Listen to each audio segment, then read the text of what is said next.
Hello everyone, welcome to Gosport Railworks. My name is James and today I'll be working on my Bosnport layout again. This time we are moving the clock forward to the 1980s. So gone are the 1930s, 1960s, and now we get to see what the layout looks like when it's in the Network Southeast era. So yes, let's talk about what things have changed since, the 1960s really. So yes, first things first is the canopy is changing. So no longer is it going to be corrugated asbestos. It's now going to be, it's going to be all glass inside. You'll be able to see through it. Quite nice. Most things will be staying the same, mostly because, I've already glued it on and I can't actually remove it anymore. So yeah, you'll still have some BR green things still left around, but never mind. So yeah, all this is staying the same apart from the canopy up here. So let's move along. This is staying the same, the signal box, that's staying as is, but it'll probably just be disused in the 1980s. The engine shed, that is actually going. That's turning into something else, and you'll see what that is later on, so I'll take you off. I'll leave the canopy there because it's quite a large object, so that's going. The engine shed, that is going, so let's remove you as well, because I'll be working on them two first. So that's going to be something completely different. And pretty much everything else is going to stay the same because I pretty much glued them in and they can't be removed. And even though it's going to be the 1980s, the turntable is going to be remaining as a leftover from the steam era, really. Plus I can't remove it because it will just leave a big gap there. So yeah. So that's the main three things which will be changing. Because in the 1930s, it was mostly just removing a few bits here and there and changing the canopy and making a little park underneath the tower block. In the 1980s, it's canopy again, changing the engine shed and the goods shed into two other things. So that's what we'll be doing. So yeah, I'll take these to my table and get to work on rebuilding them, really. So yeah, I'll see you in a bit and I'll show you what I've done afterwards. So yeah, see you in a bit.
Right, here we are, pretty much all the work done. There's the canopy over there and the other two buildings over here. But first of all, let's go on about the canopy, which is finally set and everything is all dried. Not glued down, obviously. But yeah, it's came out, I'll be honest, it's come out alright. Not the best, but it is my first time building a glass canopy. And for a first attempt, I'll say it's not bad. But obviously there is places which I would like to make better. First of all, putting the glass on the inside rather than the outside of the frame. But yeah, went with what worked best at the time. I do have to find a better glue than what I used first time and second time round. Because first time I used my UHC glue, which melted the paint. And that made an awful mess. So I ripped it all off and started again with super glue, which worked. However, it's still a bit messy, and unfortunately super glue gets on your fingers and you put it on something clear, you then leave a glue fingerprint like there and there.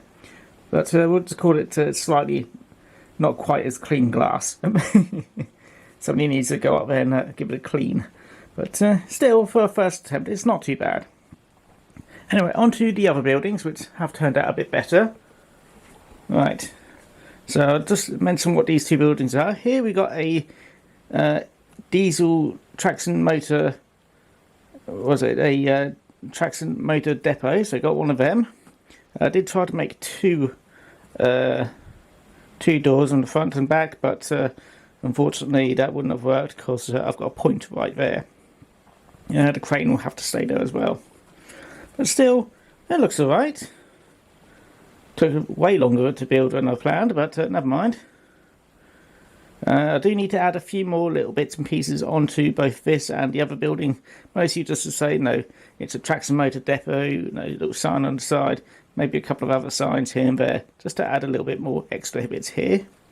And the other one, which I did have to do a few modifications to because the coaches wouldn't go through. This is a carriage wash, or sit. There we go. Yeah, it's a carriage wash. So carriages will go in and out just to give it a little wash. And I've got the little, I never know what they are, the flaps which you normally see on car washers and stuff like that. It's probably a bit too long, but I wanted to hide the inside really. And I've got them on the front and the back. I did have some more on the inside, but I've cut them down a bit because, like I said, the coaches would not go through all that cleanly. So, which is a bit silly because it's meant to clean the coaches anyway. But yeah, just figured that will probably be the best replacement for what used to be the engine shed. So yeah, not too bad. Probably need to tidy up a little few things because no, that's not splitting, that's just a little bit of a frame poking through. Obviously I need to do a bit of weathering, but again I'll do that after the video's done. And yeah, then I can do a little bit of a running session with them all. Yeah, not too bad. Only a few modifications and it looks a bit more like a modern station. Apart from the turntable at the back, but I can't really do much about that. So yeah, quite happy with how it's turned out. That's probably going to be it for me for this video, because yeah, I'm probably just leave it alone before I mess anything else up. But yeah, let me know what you think. If you do like it, feel free to like, comment and subscribe. And if you didn't like it, well, hope you enjoyed it anyway. But yeah, that's going to be it. So I hope to see you all again next time. So take care now. Bye bye. Still not too, again, not too bad. But I will definitely remake this to make it look better. Anyway, take care now. Bye.